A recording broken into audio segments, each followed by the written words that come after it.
कुरान पाक के रुश्द व हिदायत का पैगाम चूंकि इब्राहिमी मिल्लत का पैगाम है,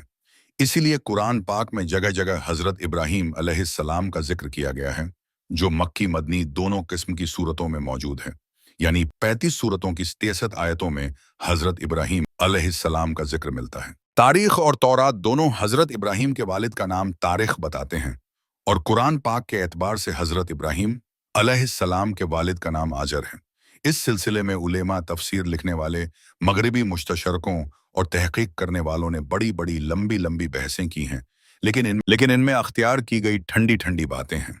इसीलिए कि कुरान मजीद ने जब खोल खोल कर आजर को अब इब्राहीम अलैहिस्सलाम का बाप कहाँ है, तो फिर अंसाब के उलेमा और बाइबल की तखमणी अटकलों से मुतासिर होकर कुरान मजीद की यकीनी ताबीर को मजाज कहने या इससे भी आगे बढ़कर कुरान मजीद में कवायद की बातें मानने पर कौन सी शरई और हकीकी ज़रूरत मजबूर करती है। साफ और सीधा रास्ता यह है कि जो कुरान मजीद में कहा गया उसको मान लिया जाए, चाहे वह नाम हो या लक़ब हो। हज़रत इब्राहीम के हालात के साथ उनके भतीजे हज़रत लूत अलैहिस्सलाम और उनके बेटों हज़रत इस्माइल अलैहिस्सलाम और हज़रत इसहाक अलैहिस्सलाम के वाक़यात भी वाबिस्ता हैं। इन तीनों पैगंबरों के तफसीली हालात इनके तज़किरों में बयान किए गए हैं। यहाँ सिर्फ हज़रत इब्राहीम अलैहिस्सलाम के हालात के तहत कहीं कहीं जिक्र आएगा। हज़रत इब्राहीम की शान की इस अज़मत के पेशेंजर जो नबियों और रसूलों के दरमियान उनको हासिल है, कुरान मजीद में उनके वाक़यात को अलग अलग उसलूब के साथ जगह जगह बयान किया गया है। एक जगह पर अगर थोड़े में जिक्र है, तो दूसरी जगह तफसील से तज़किरा किया गया है, और कुछ जगहों पर उनकी शान और खूबी को सामने रखकर उनकी शख्सियत को नुमायां किया गया है। तौरात यह बताती है कि हज़रत इब्राहीम इराक के कस्बा ओर के बाशिंदे थे और अहले फद्दान में से थे, और उनकी कौम बुत परस्त थी, जबकि इंजील में साफ लिखा है कि उनके वालिद नज्जारी का पेशा करते और अपनी काम के अलग अलग कबीलों के लिए लकड़ी के बुत बनाते और बेचा करते थे। मगर हज़रत इब्राहीम अलैहिस्सलाम को शुरू ही से हक की बसीरत और रुश्द व हिदायत अता फरमाई, और वे यह यकीन रखते थे कि बुत न देख सकते हैं, न सुन सकते हैं, और न किसी की पुकार का जवाब दे सकते हैं, और न नफ़ा व नुकसान का उनसे कोई वास्ता है, और न लकड़ी के खिलौनों और दूसरी बनी हुई चीज़ों के और उनके बीच कोई फ़र्क और इम्तियाज़ है। वे सुबह व शाम आंख से देखते थे कि इन बेजान मूर्तियों को मेरा बाप अपने हाथों से बनाता और गढ़ता रहता है, और जिस तरह उसका दिल चाहता है नाक कान आंखें गढ़ लेता है और फिर खरीदने वालों के हाथ बेच देता है। तो क्या ये खुदा हो सकते हैं, या खुदा जैसे या खुदा के बराबर हो सकते हैं?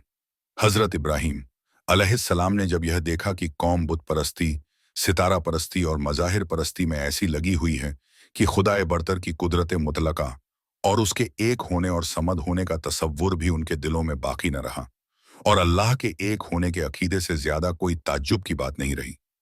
तब उसने अपनी हिम्मत चुस्त की और झाते वाहिद के भरोसे पर उनके सामने दीन हक का पैगाम रखा और ऐलान किया, ऐ कौम, यह क्या है जो मैं देख रहा हूं कि तुम अपने हाथ से बनाए हुए बुतों की परस्तिश में लगे हुए हो? क्या तुम इस कदर गफलत के ख्वाब में हो कि जिस बेजान लकड़ी को अपने हथियारों से गढ़कर मूर्तियां तैयार करते हो, अगर वे मर्जी के मुताबिक न बने तो उनको तोड़कर दूसरे बना लेते हो? बना लेने के बाद फिर उन्हीं को पूजने और नफा नुकसान का मालिक समझने लगते हो। तुम इस खुराफात से बाज आ जाओ, अल्लाह की तौहीद के नज्म गाओ और उस एक हकीकी मालिक के सामने सरे नियाज झुकाओ जो मेरा, तुम्हारा और कुल कायनात का खालिक व मालिक है। मगर कौम ने उसकी आवाज पर बिल्कुल ध्यान न धरा, और चूंकि हक सुनने वाले कान और हक देखने वाली निगाह से महरूम थी,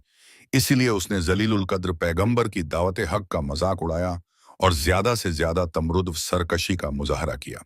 हजरत इब्राहीम अलैहिस्सलाम देख रहे थे कि शिर्क का सबसे बड़ा मरकज खुद उनके अपने घर में कायम है, और आजर की बुत परस्ती और बुतसाजी पूरी कौम के लिए एक धुरी बनी हुई है। इसलिए फितरत का तकाजा है कि हक की दावत और सच्चाई के पैगाम के फर्ज की अदायगी की शुरुआत घर से ही होनी चाहिए। इसलिए हजरत इब्राहीम ने सबसे पहले अपने वालिद आजर ही को मुखातब किया और फरमाया, ऐ बाप,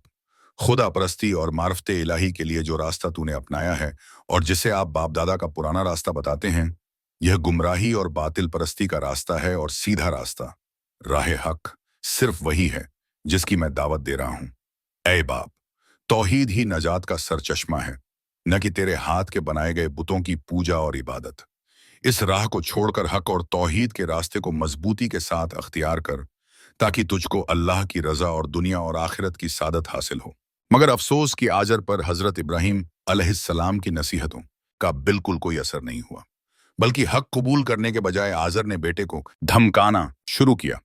कहने लगा कि इब्राहिम, अगर तू बुतों की बुराई से बाज ना आएगा तो मैं तुझको पत्थर मार मार हलाक कर दूंगा। हजरत इब्राहिम ने जब यह देखा कि मामला हद से आगे बढ़ गया और एक तरफ अगर बाप के एहतराम का मसला है तो दूसरी तरफ फर्ज की अदायगी, हक की हिमायत और अल्लाह के हुक्म की इताअत का सवाल, ऐ बाप, अगर मेरी बात का यही जवाब है तो आज से मेरा तेरा सलाम है।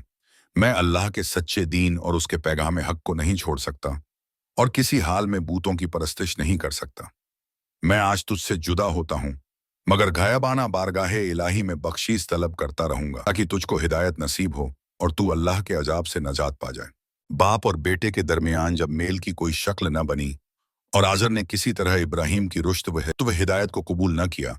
तो हजरत इब्राहिम ने आजर से जुदाई अख्तियार कर ली और अपनी हक की दावत और रिसालत के पैगाम को फैला दिया।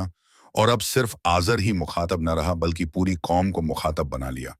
मगर कौम अपने बाप दादा के दीन को कब छोड़ने वाली थी? उसने इब्राहिम की एक न सुनी और हक की दावत के सामने अपने बातिल माबूदों की तरह गूंगे, अंधे और बहरे बन गए। और जब इब्राहिम ने ज्यादा जोर देकर पूछा कि यह तो बतलाओ